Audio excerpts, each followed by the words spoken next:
Yo, so karon try na to og setup ning 3D printed nga mannequin. So medyo naglisod tag symbol na no kay wala siya numbers and letters sa yang one parts. So nagsugod sa dapita sa tunan to ating iyang lawas.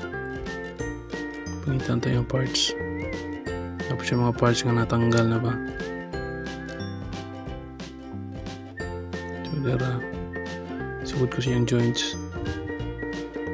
Dili nga part medyo naglisod yung asa na ko muna ni. Para nakita na ko yung pares.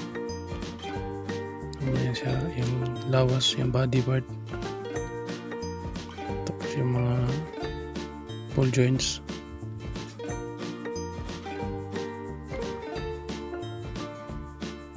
Nakita na ko yung pares.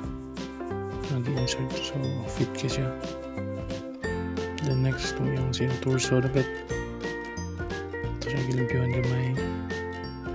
Dili nga part medyo nalibog ko kay di man kaabot yung kuan ball connector, so mali dito ngita utas taas. So kita na utas taas, siguro na yun. Then siya connect yun siyang ulo. Tapos nangita ko siyang katong part siyang liog gani. Wala man ako nakita. So po siyang pangita.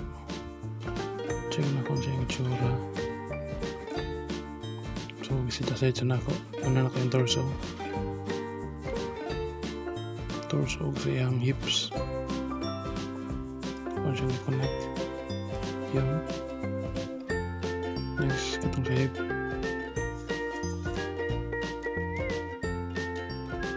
Tapos medyo nalisod yung pangita sa mga pares. So tandi na ko yung pa nakita na ko siyang liog. Tapos yung gamay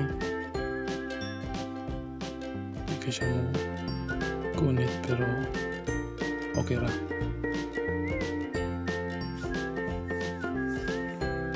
Connect na akong ulo. Check kung fit ba. Oops, lagpot. So di ka siya magunit no? So far so good. Tapos ipadayan ako ang hip. Then trim gapon. Kasi yung pantilay niya na dapat. Tapos yun. Medyo di pa siya fit eh. Natin siya magdawil nga kon. Tapos connect. Goods na. So next, legs, arms. Yun na ito ang arms na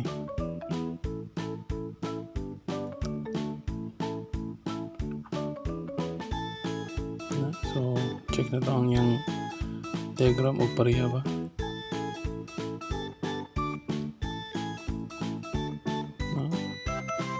So giduan na ko siya diretso para mas dali na ko siya ma-connect. Siya procedure magyapon. So yun. Pangita sa pares. Oops. So na kayo arms. Tapos yung mana ang nagkunit siyang arm sa yung wrist. I mean sa yung elbow niya. Tapos yung guard sa bukton.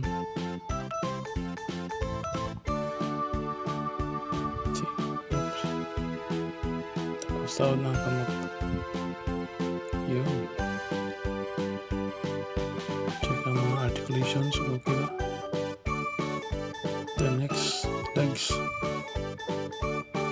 So kanina part sa paa ni siya lapit.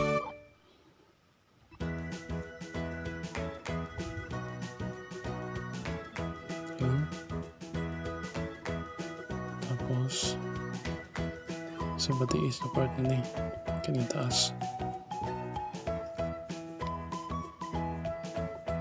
ganahan ako ng manikin kay action manikin mo na siya.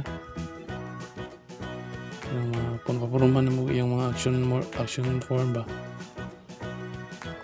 Tawad na ito, no? Okay. So last ang tiil. Hanap na siya ay knee guard. Tapos ang tiil.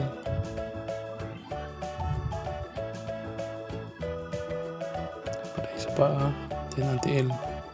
Ang tiil na po siya articulation sa may kuan. Yung toes niya, mga pilo-pilo siya. So ano kita o di. Tapos taon ko ito yung connector.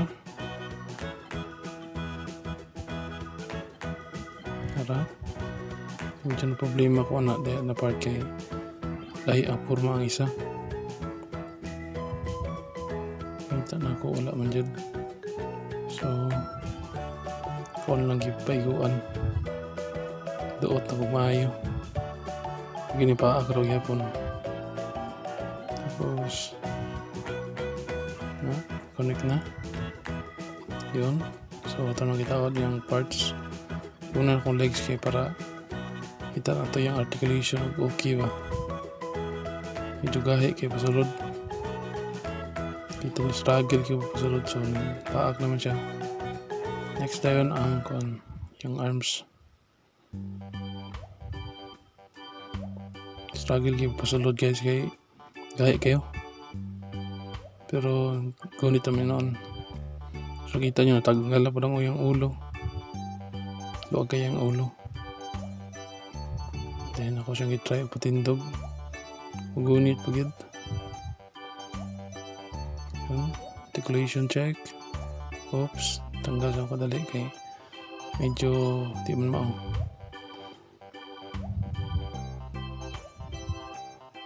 Balik na ako. Check siya yung mga joints. Okay. Okay. So dito mo rin nakatindog na siya. So balik na ito ng ulo. Yun. So place na ito ang hands para magunit siya sa espada. So ito na. And the finished product.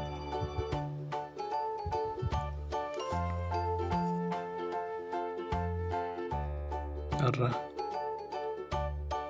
Joy kayo. Wala ko na yung ginunita, no? Ara. Astig kayo. Baturo guys.